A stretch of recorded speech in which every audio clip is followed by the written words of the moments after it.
नमस्कार, आप देख रहे हैं न्यूज इन इंडिया और मैं हूं आपके साथ गगन बिहारी राजपूत। आइए नजर डालते हैं आज की कुछ खास खबरों पर। अलीगढ़ में 5 दिन पहले ज्वेलरी शोरूम से हथियारों के बल पर 40 लाख का सोना लूटने वाले बदमाशों के साथ आज पुलिस की मुठभेड़ हो गई। दोनों ओर से फायरिंग में तीनों बदमाशों को गोली लगने की खबर है। आपको बता दें कि 5 दिन पहले अलीगढ़ के बन्ना देवी थाना क्षेत्र में इन बदमाशों ने सरसौल चौराहे के नज़दीक सुंदर ज्वेलर्स शोरूम से करीब 40 लाख रुपए का सोना और 40,000 रुपये कैश लूट लिया था। इसमें 800 ग्राम सोने की ज्वेलरी शामिल थी। बदमाश शोरूम पर ग्राहक बनकर आए थे। बदमाशों को शोरूम में मौजूद एक शख्स ने हाथ साफ करने के लिए सैनिटाइज दिया तो उन्होंने अपने हाथ सैनिटाइज भी किए थे। फिर तीनों बदमाशों ने तमंचा निकाल लिया और तकरीबन 40 लाख रुपए की ज्वेलरी और 40,000 रुपये नकदी लूट ली। मौके से फरार हो गए। इस सनसनीखेज वारदात से अलीगढ़ पुलिस की नींद उड़ गई थी। बदमाशों को पकड़ने के लिए पुलिस दिन रात हाथ पैर मार रही थी कि बुधवार को आखिरकार इनका सुराग लग ही गया। सेक्टर 20 थाना की पुलिस ने घेराबंदी की। पुलिस ने बदमाशों को गिरफ्तार करने की कोशिश की तो उन्होंने फायरिंग शुरू कर दी। जवाबी पुलिस की फायरिंग में तीनों बदमाशों को गोली लगी है।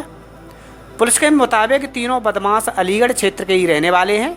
उनके पास से लूटा गया माल बरामद कर लिया गया है। मेरठ के मेडिकल थाना क्षेत्र में हुए सामूहिक दुष्कर्म के मामले में पीड़िता की आप बीती सुनकर पुलिस अधिकारियों के रोंगटे खड़े हो गए।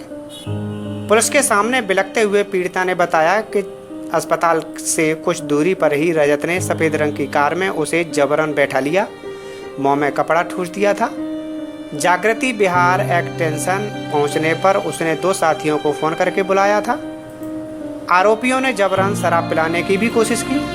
विरोध करने पर रजत ने कई थप्पड़ मारे। दुष्कर्म के बाद एक आरोपी ने कहा था कि गला दबाकर हत्या कर दो, ये पुलिस के पास गई तो पकड़े जाएंगे। जब आरोपियों ने पीड़िता को फेंका तो उसे काफ़ी देर तक होश नहीं आया। बाद में होश आने पर बाइक सवार से मदद मांगी।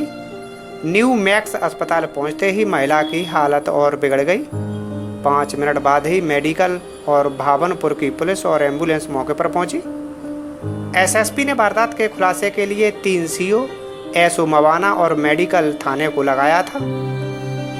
पुलिस ने गढ़ रोड और अन्य स्थानों पर सीसीटीवी फुटेज भी देखी। सफ़ेद रंग की कार का नंबर ट्रेस किया। यह कार शास्त्री नगर निवासी बासु की थी। पुलिस बासु तक पहुंची। उसकी कॉल डिटेल के आधार पर मुख्य आरोपी रजत त्यागी को गिरफ्तार कर लिया। दोपहर एसएसपी ने आरोपियों की शिनाख्त कराई। इस दौरान पीड़िता ने दोनों आरोपियों की पहचान कर ली। शास्त्री नगर सेंट्रल मार्केट निवासी बासु ने खुद को एक टीवी चैनल का पत्रकार बताया था। उससे आईडी भी बरामद हुई। दिल्ली नंबर की सफ़ेद रंग की कार पर प्रेस और टीवी चैनल के नाम का स्टिकर लगा था। घटना के बाद बासु ने घर पहुंचकर रात में ही कार की धुलाई कर दी। महिला से दुष्कर्म के मामले में पुलिस ने 2 आरोपियों को गिरफ्तार कर लिया। अगवा करने में प्रयोग की गई कार को भी कब्जे में ले लिया है।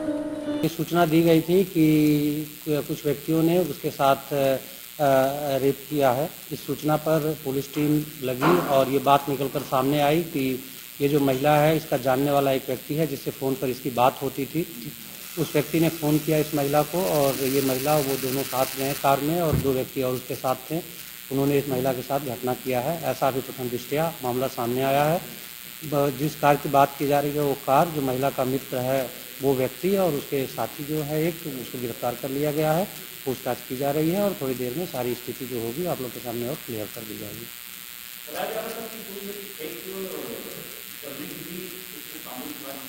जी, ये जो निशान कार बरामद हुई है, इस कार के दोनों तरफ एक चैनल का लोगो लगा हुआ है और एक चैनल की आईडी कार के सामने डेस्क पर रखकर चलाई जा रही थी। ये फर्स्ट न्यूज़ 24x7 के नाम से है और एक आईडी इसके पास से बरामद हुई है। चैनल की जो आईडी है और कार की दोनों तरफ लोगो लगा हुआ है पत्रकार का, उस पहलुओं की भी हम लोग जांच पड़ताल कर रहे हैं। से रक्षा मंत्री राजनाथ सिंह ने आज लोकसभा में चीन के साथ लद्दाख सीमा पर बने हालात पर बयान दिया। रक्षा मंत्री ने 2 टूक शब्दों में कहा कि चीन ने उकसावे की कार्रवाई की है, लेकिन भारत हर चुनौती से निपटने के लिए तैयार है। उन्होंने कहा कि पूरा देश सेना के साथ है और भारत अपनी संप्रभुता के साथ किसी भी कीमत पर कोई समझौता नहीं करेगा। लद्दाख में हमारी सेनाओं पर घटनाक्रम के बारे में एक वक्तव्य में रक्षा मंत्री राजनाथ सिंह ने लोकसभा में कहा कि भारत ने चीन के रक्षा मंत्री और विदेश मंत्री को साफ कह दिया है कि दोनों देशों के बीच संबंध तभी सामान्य हो सकते हैं जब चीन सीमा पर शांति को स्थापित करने के लिए पहले से हुए समझौते का पालन करे। गलवान घाटी में हुई झड़प का जिक्र करते हुए रक्षा मंत्री ने कहा कि भारतीय जवानों ने चीन के सैनिकों को भारी क्षति पहुंचाई और अपनी शहादत देकर भी सीमा की सुरक्षा में कामयाब रहे। रक्षा मंत्री ने लोकसभा सांसदों को जानकारी दी कि चीन ने सीमा पर अपने सैनिकों और हथियारों की भारी तैनाती की है, जो दोनों देशों के बीच हुए समझौते का उल्लंघन है। रक्षा मंत्री ने कहा कि भारत शांतिपूर्ण समाधान के प्रति प्रतिबद्ध है, लेकिन परिस्थितियों से निपटने के लिए तैयार भी है। रक्षा मंत्री राजनाथ सिंह ने कहा कि इस सदन की एक गौरवशाली परंपरा रही है कि जब भी देश के समक्ष कोई बड़ी चुनौती आई है तो इस सदन ने भारतीय सेनाओं की दृढ़ता और संकल्प के प्रति अपनी पूरी एकता और भरोसा दिखाया है। राजनाथ सिंह ने कहा कि चीन की तैनाती के जवाब में भारत ने भी सीमा पर अपनी तैनाती बढ़ा दी है। दोनों ने औपचारिक तौर पर यह माना है कि सीमा का प्रश्न एक जटिल मुद्दा है, जिसके समाधान के लिए पेशेंस की आवश्यकता है तथा इस इशू का फेयर, रीजनेबल और म्यूचुअली एक्सेप्टेबल समाधान शांतिपूर्ण बातचीत के द्वारा निकाला जाना चाहिए। अंतरिम रूप से दोनों पक्षों ने यह मान लिया है कि सीमा पर पीस और ट्रैंक्विलिटी बहाल रखना बाइलेटरल रिलेशंस को बढ़ाने के लिए यह अत्यंत आवश्यक है। मैं यह भी बताना चाहता हूं कि अभी तक इंडिया चाइना के बॉर्डर एरियाज में commonly delineated line of actual control नहीं है और एलएसी को लेकर दोनों का परसेप्शन अलग अलग है। इसलिए पीस और ट्रैंक्विलिटी बहाल रखने के लिए दोनों देशों के बीच कई तरह के एग्रीमेंट्स और प्रोटोकॉल्स भी हैं। इन समझौतों के तहत दोनों देशों ने यह माना है कि एलएसी पर पीस और ट्रैंक्विलिटी बहाल रखी जाएगी, जिस पर एलएसी की अपनी अपनी रेस्पेक्टिव पोजीशंस और बाउंड्री क्वेश्चन का कोई असर नहीं माना जाएगा। इस आधार पर वर्ष 1988 के बाद से दोनों देशों के बाइलेटरल रिलेशंस में काफी विकास हुआ था।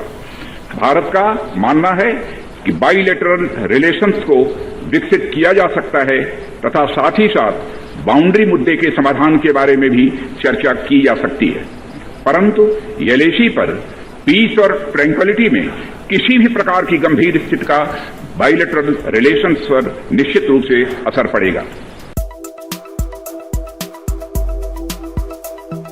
एक तरफ जहां प्रदेश सरकार गांवों के विकास के लिए तमाम सरकारी योजनाओं के माध्यम से लाखों रुपया पानी की तरह खर्च कर रही है, लेकिन लापरवाही की वजह से गांव का विकास अधूरा है।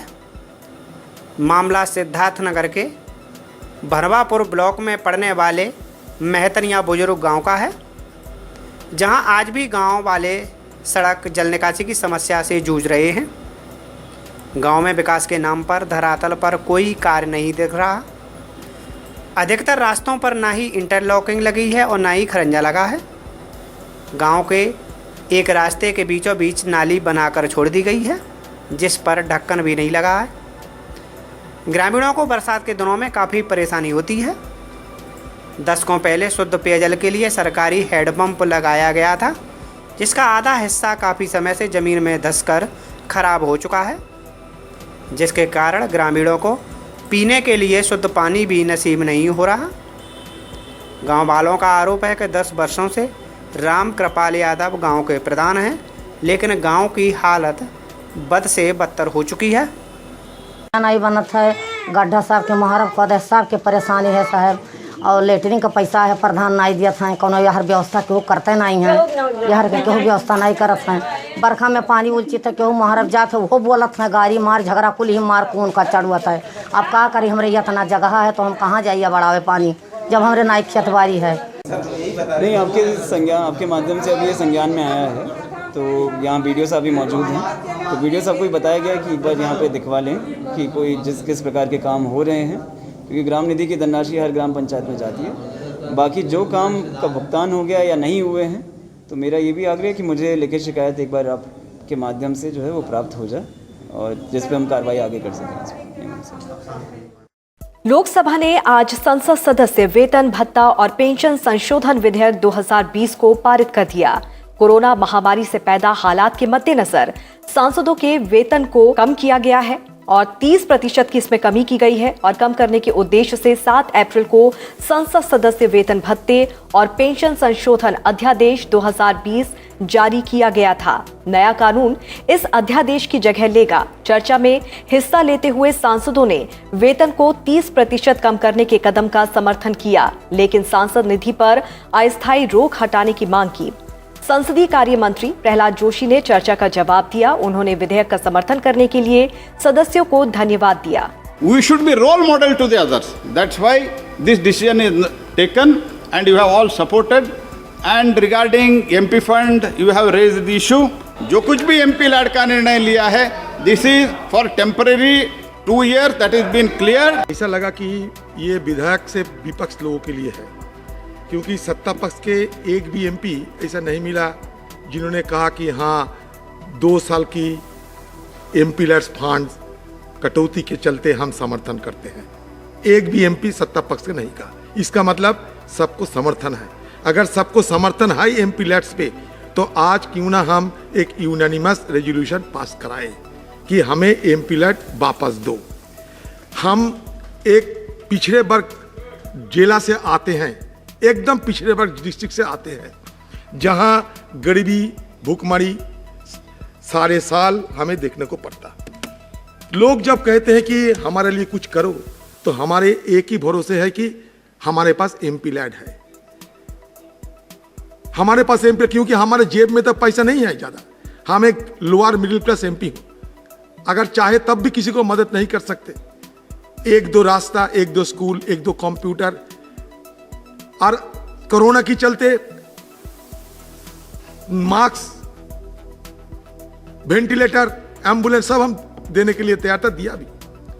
लेकिन अचानक इस तरीके की आपको एमपी लैड्स की फंड को खत्म करने की किस लिए मनसा हुई, मुझे पता नहीं। इसमें क्या होगा आपको, क्योंकि हमें जो एमपी लैड्स फंड मिलता था, इसमें 15% शेड्यूल कास्ट के लिए और 7.5% शेड्यूल ट्राइब के लिए खर्चा करना पड़ता। और आपको जानकारी के लिए कह रहा हूं सरकार को कि 83% एमपी लैड की जो फंड वो गांव में खर्चा होते हैं। तो अब क्यों इस तरीके की गांव वालों के खिलाफ, शेड्यूल ट्राइब लोगों के खिलाफ ये कार्रवाई कर रहे हैं? आपने कहते कि सारे एमपीस को तनख्वाह से 30% कटौती किया जाए। ठीक है, सारे एमपीस मान लिया। फिर भी मैं ये कह रहा हूं कि ये पेनी वाइज पाउंड फुलिश है। ये कहावत है कि पेनी वाइज पाउंड फुलिश। अब काट लीजिए, लेकिन कॉर्पोरेट उनका भी टैक्स अब कम कर रहे हैं और वहां से जो पैसा आपको बचत करने के मौका था वो गवा रहे हैं। तो सारे एमपीस के ऊपर आप सारे जो तनख्वाह काट लिए हैं, उसमें आपको क्या मिला? 54 करोड़ रुपए। राज्यसभा में आज 2 अहम विधेयक भी पेश किए गए। वित्त मंत्री निर्मला सीतारमण ने दिवाला और शोधन अक्षमता संहिता दूसरा संशोधन विधेयक 2020 पेश किया। इससे पहले उन्होंने दिवाला और शोधन अक्षमता संहिता संशोधन अध्यादेश 2020 के जरिए तत्काल विधान बनाने के संबंध में विवरण भी सभा पटल पर रखा। Sir, I'm Nirmala Sitharaman from the Rajya Sabha chambers. I seek your permission, sir, to move for leave to introduce a bill further to amend the Insolvency and Bankruptcy Code 2016. माँ इसमें लिखा है 2020. हाँ, sorry sir, 2020. 20, right. Sorry, I stand corrected. Right. वहीं केंद्रीय स्वास्थ्य मंत्री doctor Harshvardhan ने उच्च सदन में राष्ट्रीय सहबद्ध और स्वास्थ्य देखरेख वृत्ति आयोग विधेयक 2020 पेश किया। Sir, this bill is about creation of a new Institute of Teaching and Research in Ayurveda in Jamnagar, and this institute has to be given and declared as an institute of national importance. That is the crux of the bill, and this institute is being formed with the conglomeration of 3 institutions. One is the Institute of Postgraduate Teaching and Research in Ayurveda in Jamnagar, which is already a part of the Gujarat Ayurveda University and right now funded by the Government of India. Then there is another Ayurveda Mahavidyalaya in Jamnagar by the name Shri Gulab Kund Varba, and then another Indian Institute of Ayurvedic Pharmaceutical Sciences in Jamnagar.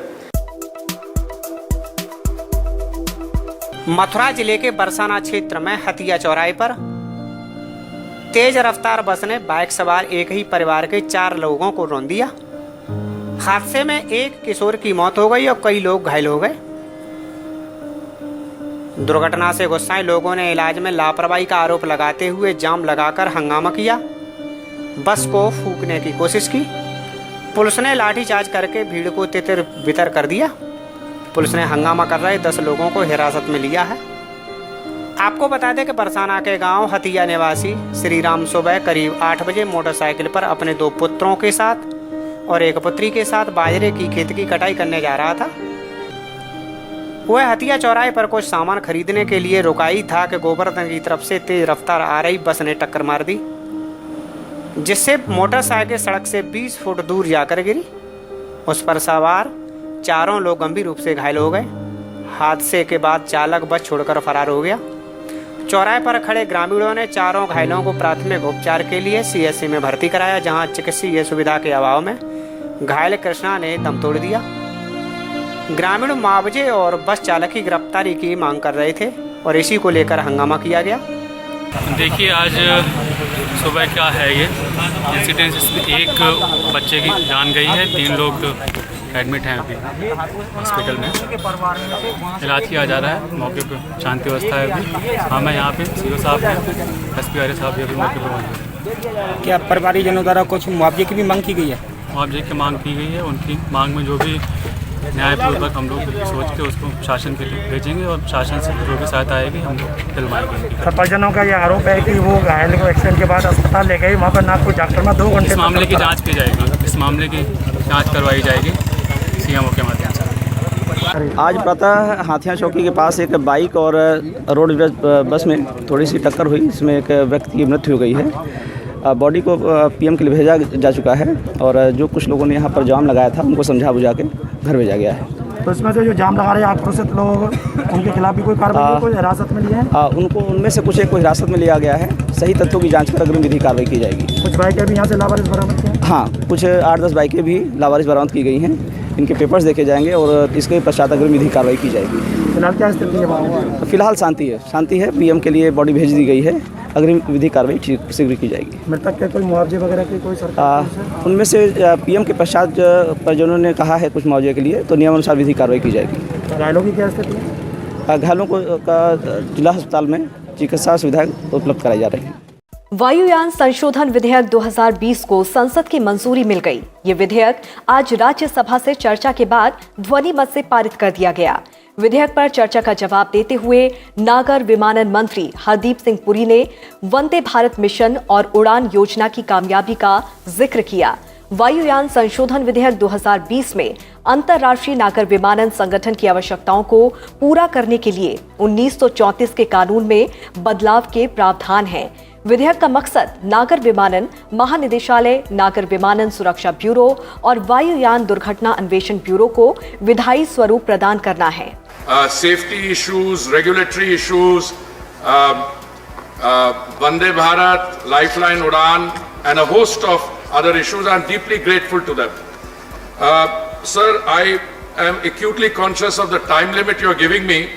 But the discussion has been so rich, I'm going to try to respond to each of the points made by the honourable members, and if this chair so instructs, I am not able to complete that exercise, I will personally write to each member to place on record the factual position, because whilst I am heartened by the level of interest I must say I am in several respects disappointed by the fact that the actual position obtaining today perhaps has been lost sight of in what invariably turns into a political discussion. Baghpat में police की लापरवाही से दो पक्षों के बीच हुआ झगड़ा बवाल में तब्दील हो गया। झगड़े में मुकदमा दर्ज होने के बावजूद पुलिस गिरफ्तारी नहीं कर सकी। आपको बता दें कि पशु व्यापारी रिजवान और राशिद पक्ष के बीच झगड़ा हुआ था। घायल रिजवान ने गोसियान मोहल्ले के राशिद, फ़हीम, बाबू, फुरकान और इमरान के खिलाफ मुकदमा दर्ज कराया था। पुलिस हमलावरों को गिरफ्तार नहीं कर सकी। दोपहर करीब 12 बजे पुराना कस्बे में दोनों पक्ष का फिर आमना सामना हो गया। मुकदमा दर्ज कराने को लेकर पहले बहस हुई, इसके बाद धक्का मुक्की हो गई। तनाव बढ़ा तो पथराव शुरू हो गया। सीओ सदर ओमपाल सिंह का कहना है कि झगड़े के बाद आरोपियों की गिरफ्तारी के लिए दबिश दी जा रही थी। इसी बीच दोबारा झगड़ा हो गया। संघर्ष होने के बाद पुलिसकर्मी मौके पर पहुंचे। पुलिस को देखते ही आरोपी भागने लगे। पुलिस ने बिना तैयारी के घरों में दबिश देनी शुरू कर दी। इसी बीच एक महिला को हिरासत में ले लिया गया। घर से महिला को एक महिला सिपाही लेकर बाहर निकली। यह देखकर भीड़ अनियंत्रित हो गई और पुलिस के साथ धक्का मुक्की करके महिला को छुड़ा लिया। बाद में सीओ सदर पुलिस बल के साथ मौके पर पहुंचे और हालात को किसी तरह नियंत्रण में किया। राज्यसभा में आज आयुर्वेद शिक्षण और अनुसंधान संस्थान विधेयक 2020 पर चर्चा की शुरुआत हुई। ये विधेयक गुजरात के जामनगर में 3 आयुर्वेद संस्थानों का विलय करने और इसे राष्ट्रीय महत्व का संस्थान का दर्जा देने से संबंधित है। स्वास्थ्य और परिवार कल्याण मंत्री डॉक्टर हर्षवर्धन ने विधेयक पेश करते हुए कहा कि इससे संस्थान के संचालन में सुविधा होगी और इससे केंद्र सरकार से मदद मिल सकेगी। सदन में इस विधेयक पर चर्चा जारी रहेगी। Sir, I have briefed this August House on 2 earlier occasions, once in February and again in March this year, on the COVID pandemic. I would again like to brief the honorable members on the current situation of COVID-19 pandemic and the actions taken by the Government of India.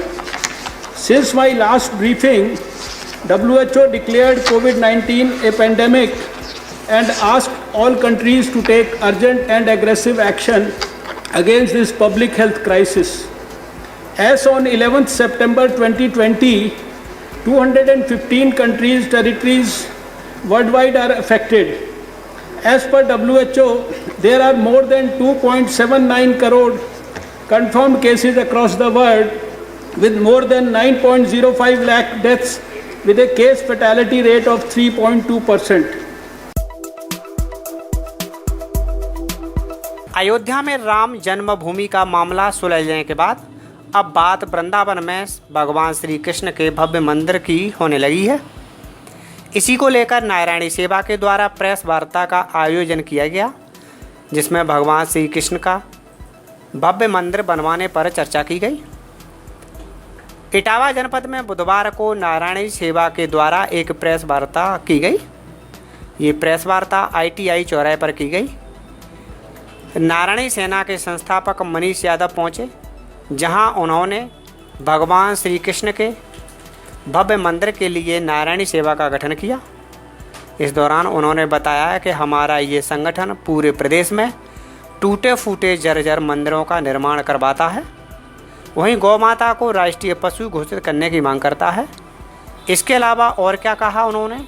Narayani सेना के मुख्य उद्देश्य, हम 3 उद्देश्यों को लेकर चलते हैं। नारायणी सेना एक तो नॉन पॉलिटिकल, बिना राजनीति के का संगठन है, और जो राजनीति नहीं करेगा, किसी भी दल, किसी भी समाज का व्यक्ति नारायणी सेना का सदस्य हो सकता है। और नारायणी सेना मंदिर को, जो टूटे फूटे मंदिरों का जीर्णोद्धार करना, गौ माता को राष्ट्रीय पशु घोषित कराने के लिए हस्ताक्षर अभियान चलाना, समाज सेवा के कार्य करना, और जो नारायणी सेना का मुख्य उद्देश्य है, भगवान श्री कृष्ण के जन्मभूमि पर भव्य मंदिर का निर्माण हो, इसके लिए कानूनी रूप से, सामाजिक रूप से लोगों को जागृत करने के लिए नारायणी सेना हस्ताक्षर अभियान चलाकर जनपद इटावा से कम 1 लाख लोगों के हस्ताक्षर करा कर इस देश के राष्ट्रपति माननीय प्रधानमंत्री जी को मंदिर के निर्माण के लिए हस्ताक्षर अभियान चलाकर मंदिर निर्माण के लिए भेजेगी। ये मुख्य उद्देश्य नारायणी सेना उत्तर प्रदेश का है, जिसका गठन कराने के लिए आज प्रथम बैठक है। इस बैठक में जनपद इटावा के जिला प्रमुख का पद पर आकाश यादव और जिला सह प्रमुख पर संजू बाबू साक के साथ 8 ब्लॉक और 3 नगर पालिकाओं का पूर्ण गठन आज हुआ है। अब ये जो गठन हुआ है अपने नीचे न्याय पंचायत, ग्राम पंचायत स्तर पर और नगर पालिका वार्ड स्तर पर इसका गठन करेंगी। आने वाले समय में यही उद्देश्य से नारायणी सेना का गठन किया गया। इटावा से शुरुआत है, पूरे प्रदेश में इसका गठन किया जाएगा कि देश में आगे और बढ़ेगी। सबसे पहले इटावा, मैनपुरी, औरैया 3 जिलों का गठन के साथ कानपुर और आगरा मंडल में प्रति जिले के बाद ब्लॉक के बाद न्याय पंचायत, हर ग्राम पंचायत पे 2 ही पद इसके हैं, प्रमुख और सह प्रमुख। ग्राम पंचायत स्तर तक कृष्ण मंदिर के लिए आंदोलन में सबकी सहभागिता सुनिश्चित करने के लिए नारायणी सेना ग्राम पंचायत स्तर तक इसका गठन करेगी। उपराष्ट्रपति एम वेंकैया नायडू ने कोरोना महामारी के दौरान आयुर्वेद के लिए उभरते अवसरों पर अंतर्राष्ट्रीय सम्मेलन का उद्घाटन किया। उपराष्ट्रपति ने कहा कि आयुर्वेद सिर्फ चिकित्सा प्रणाली नहीं है, बल्कि ये जीवन दर्शन है। उपराष्ट्रपति ने कहा कि आयुर्वेद सिर्फ चिकित्सा प्रणाली नहीं है, बल्कि ये जीवन दर्शन है। सम्मेलन के दौरान कोरोना काल में कैसे आयुर्वेद रोग प्रतिरोधक क्षमता को बढ़ा सकता है, इस पर चर्चा हुई।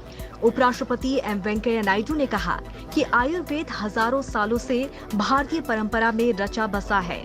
उपराष्ट्रपति ने कहा कि भारत प्राचीन पारंपरिक औषधि प्रणालियों को अपनाकर अपने जीवन में बदलाव ला सकता है। उपराष्ट्रपति ने कहा कि पारंपरिक औषधि प्रणालियों में अनुसंधान आधारित सुधारों की दिशा में काम होना चाहिए। उन्होंने कहा कि आयुर्वेद को अनुसंधान के जरिए मजबूत बनाने की जरूरत है।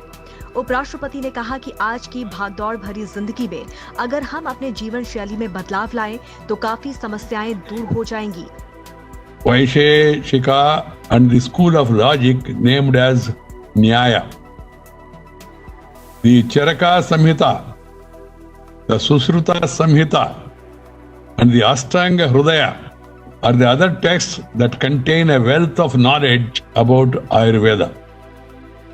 The mantras in the Atharva Veda are a treasure trove of information regarding herbs, metals, medicines, diseases, and treatments.